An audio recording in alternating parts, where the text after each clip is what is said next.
ये जी आ गया लेस्डना guest house. ये इसके मनाजिर है, ये सीन है, ये चक्कर है।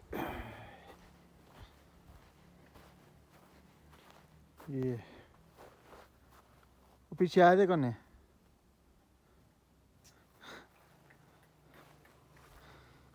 ये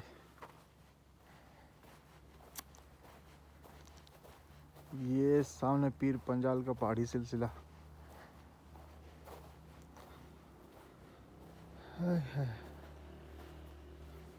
इसका ये इधर से ये फ्रंट व्यू। ओह, यहाँ तो बर्फ भी पड़ी है भाई। ये शक ये सी ये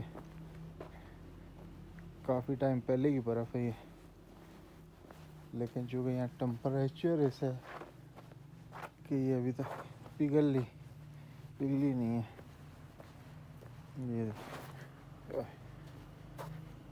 ये सीन है।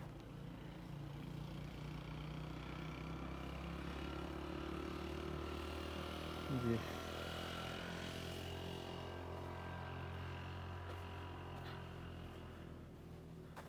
इस तरफ भी वो सामने बर्फ।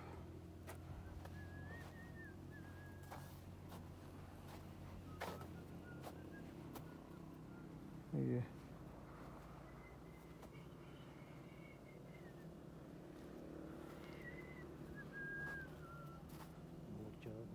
कौन सामने चला याद लिया देखो निका दिए। ये देखें लेस्डना का एरिया, वो सामने हाजी पीर।